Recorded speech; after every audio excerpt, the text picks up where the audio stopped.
Hey there, YouTube. So here we are. This is the round 5 recap, or the round 5 analysis. So we just completed round 5, and here's my score, so that you know. We got a 90.5 out of 100, so that's up from an 86.9. So that's good. We are improving, for sure. Let us go to the debrief. Get our analysis on here. Right, and so the video, while we wait for that to pop up, the video after this will be our decisions for round 6. And if you haven't started from the beginning, I recommend that. Otherwise, you might be completely lost in the sauce right now.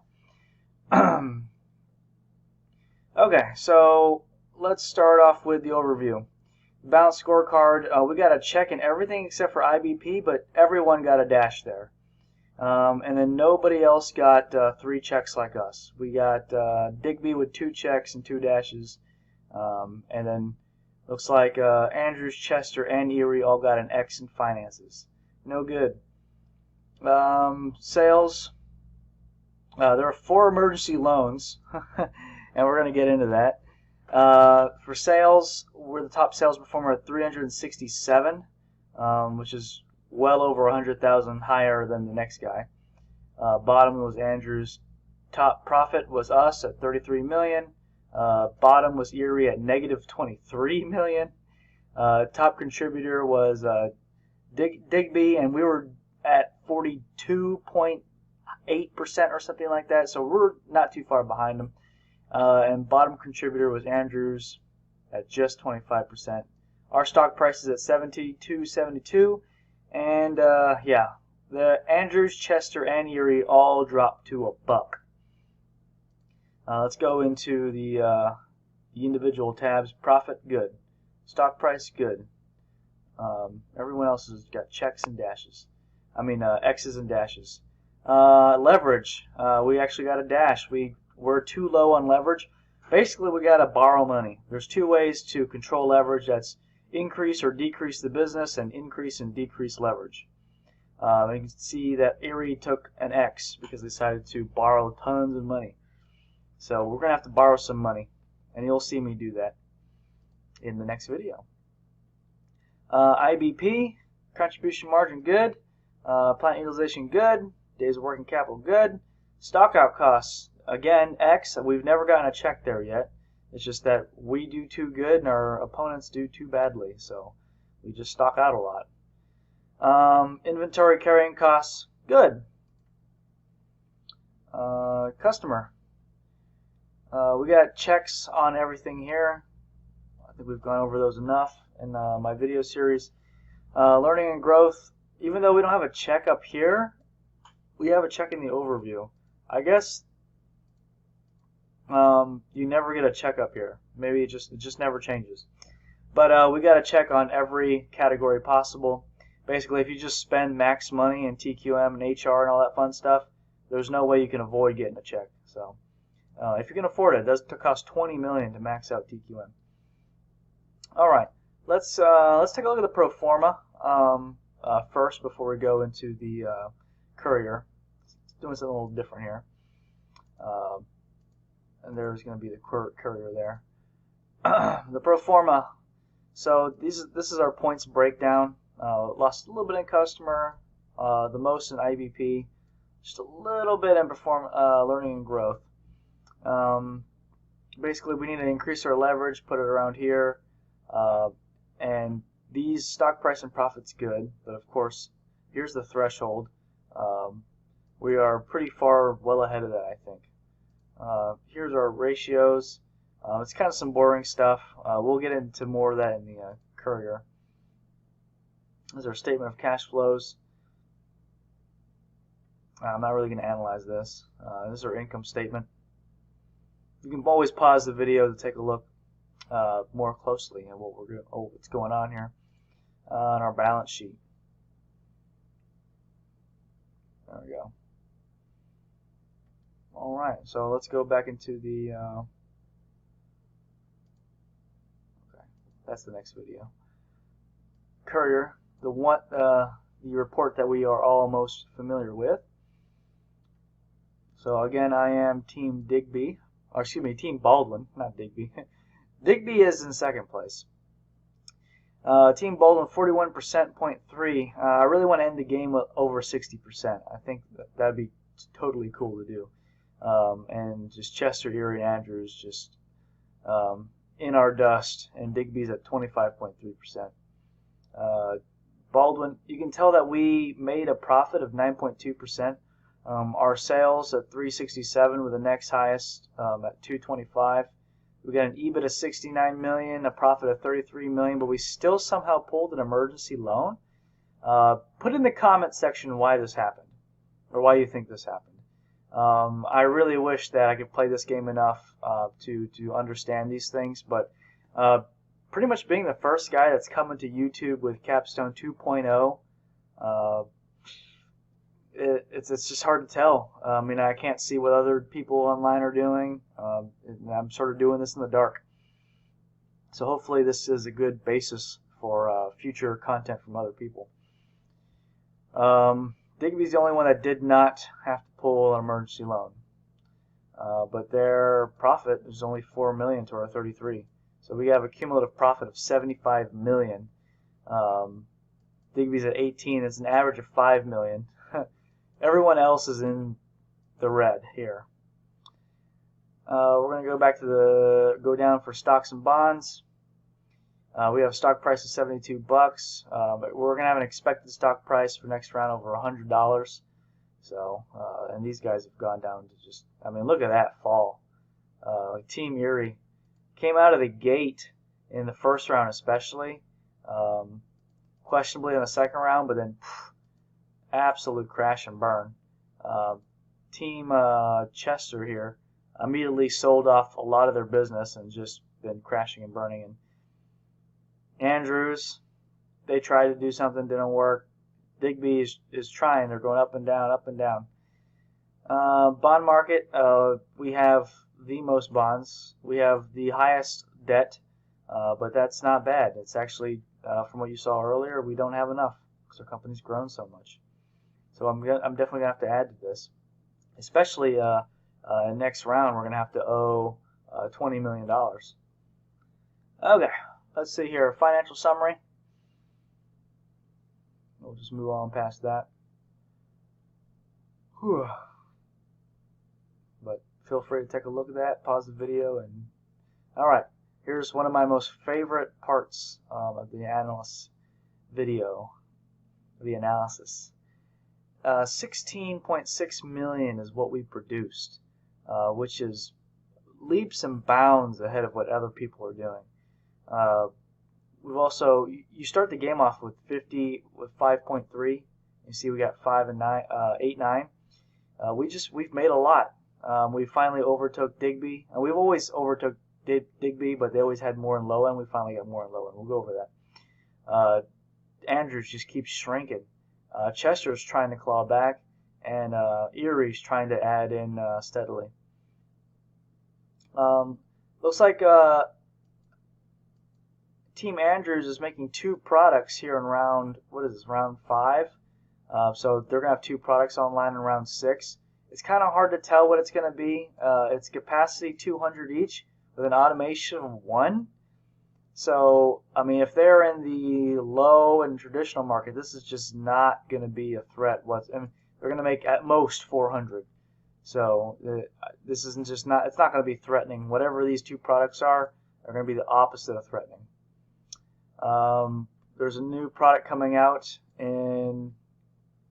as CAT for Chester, 750. So they can produce a decent amount, but again, 1 automation. I mean, they're not going to be able to compete on price if they're trying to make another low or traditional. So they might be trying to go in performance or something. Because right now performance is being handed to me on a silver platter. I mean, look at these sales, 2,000, which I literally can't make anymore. And didn't stock out at all. We did have I kind of expected this in the low end. One thing I did different after recording my last video was that I increased low end production and lowered the price. Clearly that did not turn out too well.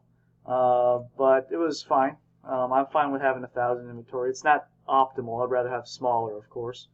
I would rather have more in these other ones, so that we wouldn't get an X on stockout cost. But again, we didn't have so much in inventory that we got an X on there. But traditional, I did not want that much in traditional. As you can tell, it's like 1/3 of everything I made just sat in inventory. So we're going to have to figure out what to do on that. We're going to move the performance and size on this. I want to drop down the price, but if you can tell on traditional, we have pretty much the lowest price. I think the only person with a lower price than us on traditional is, let's see where it is, right here. So Deal, which only produced 525, they made the price $17.25, but their other traditional is almost $10 more than that. So I don't know why Digby is doing this. It's the same way with the low end. So he made 700 units and charged $15.50, but then his other low end charged $19.25. Are they just not seeing this? That's kind of like the opposite of what you want to do. Your highest producer, you want to lower the price so you can sell more of it, and then you don't have such huge stock. Okay. So, anyways, I don't know why they're doing that, but it's pretty sick. Sick as in bleh. Let's take a look at the automations. So we should be able to compete fairly well. We have really high automation. I think this might be the last turn. This is the last round that I was going to do anything with automation, and I just want to do nothing but capacity. So we can pretty much compete. The only people that compete with us in low end in terms of price is going to be Digby. Nobody else can compete. I mean, look at these pathetic, absolutely pathetic automation rounds. I don't understand why. I feel like they reduced automation. So I'm pretty sure you reduced automation, right? There's no reason why your automation should be this low. I don't know what's happening. The other low end, 6.1. I really don't understand why automation is just so bad for them. But at least Digby, they've got 10 automation. So it should just be us and Digby that's competing on prices. Other people, they just can't. They don't have the margins to do it. They can't do it. They can't lower the price anymore. Traditional segment, we have an actual 31% and 30%. So here is our. Actually, I will show you that in the next video. That's my forecasts. So yeah, this is the traditional. This is where we had the biggest hiccup. So let's actually come back to this. Let's do the easier ones first. So we had a potential sold of 3,000, and we actually ended up doing 4.4, so 1,000 more. And then we had 1,000 left in inventory. We had the cheapest price except for Drat, but Drat only made 700. But look at that. They had a potential of 2.4. So imagine if Dell just lowered its price. Okay? So I really don't understand why Drat's lowered in price, but Dell is not. It's the same company.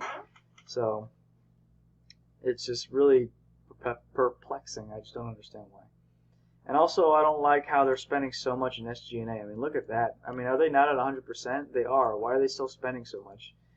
So maybe they'll see that. But we have the lowest SG&A costs amongst all the other companies, and we're the largest company. So overspending in SG&A is just not good. High segment analysis is next.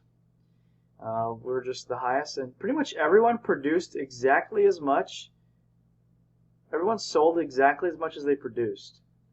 So we sold, right? We sold maximum amounts. It's like, I mean, every number is the same. Look at that.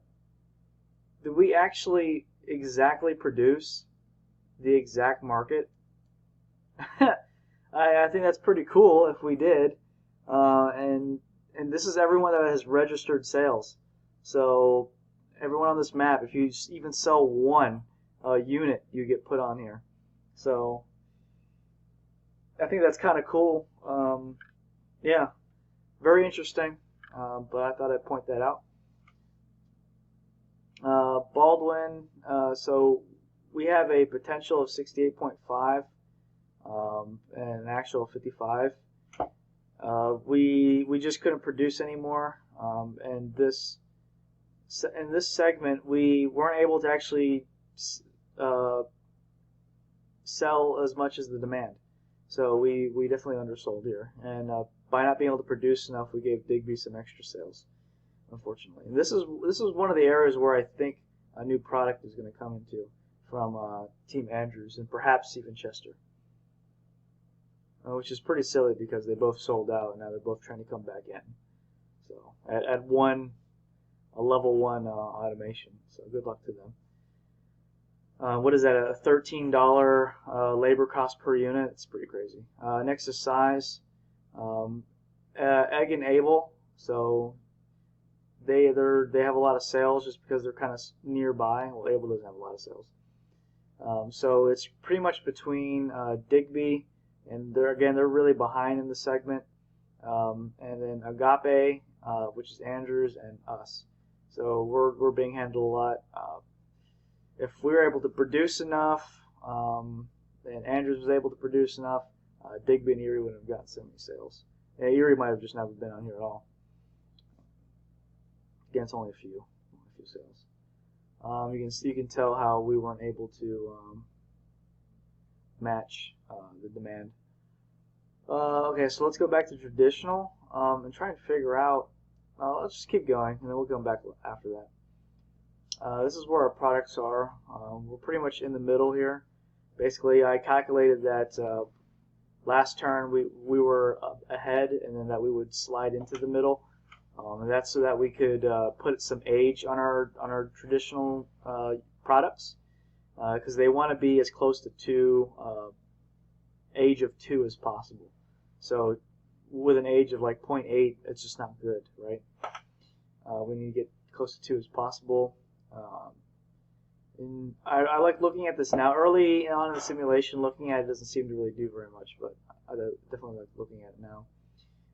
Eat and Echo, I don't know why they're so far from the center. I don't know why they couldn't increase the Eat just a little bit. I mean, eggs right there as well. We got three items in here. I'm assuming that their high end just kind of slid into here, and that kind of is what I'm trying to say, a strategy where you pretty much sell out of performance and size. As you can tell, that they don't have any.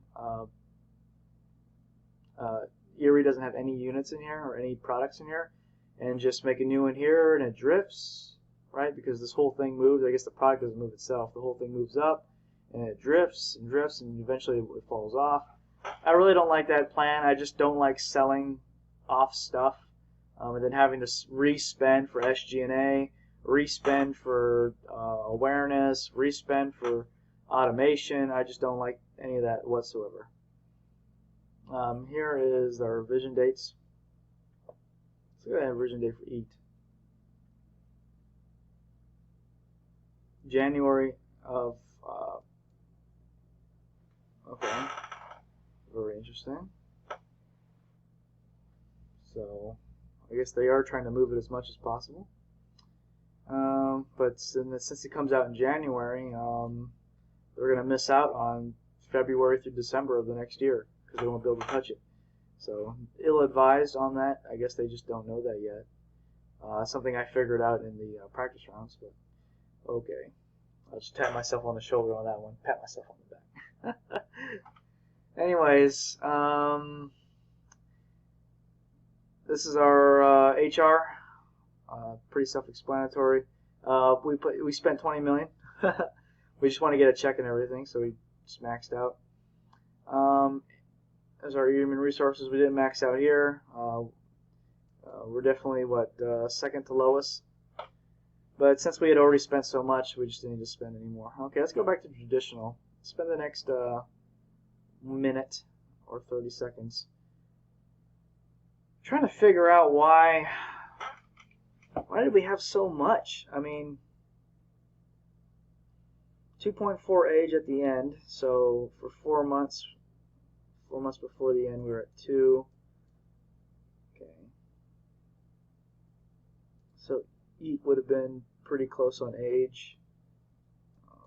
Best would have started out at 2, but it's ours. Yeah. So I mean, we're pretty good on age. We have the highest. I guess we have the second highest customer satisfaction.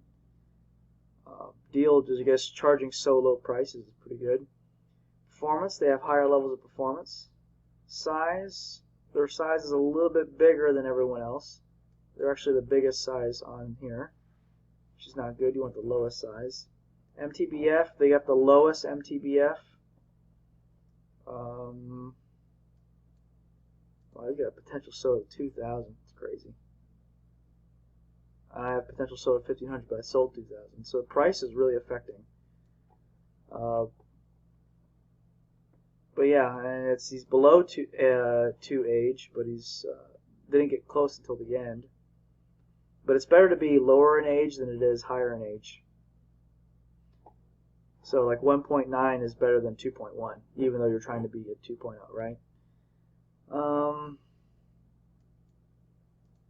Might be able to lower the MTBF on this. If it doesn't really matter, but it seemed like it mattered before. It's just we've never really been able to sweep traditional, despite everything we're trying to do. And we're always the lowest price until we had Deal come in at $17. And Deal seems solidly in traditional. It doesn't seem like it's sort of splashing in from another area. I mean, look at that. They have a high potential on this. The other one's Days at 27.50.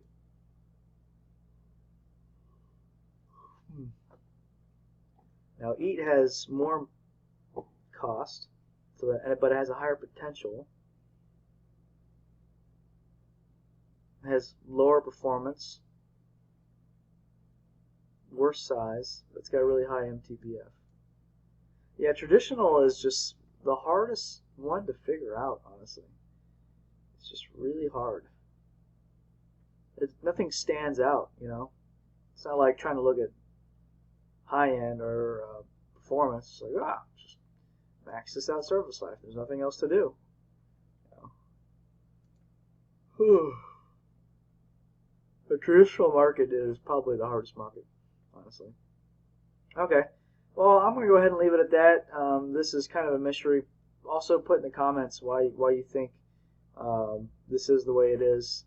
I think the highest thing that stands out is price. But, I mean, what else is going on here? Especially from what you've seen in my previous videos. Alright, well, thanks for watching. Next video will be our decisions for round 6. Bye-bye.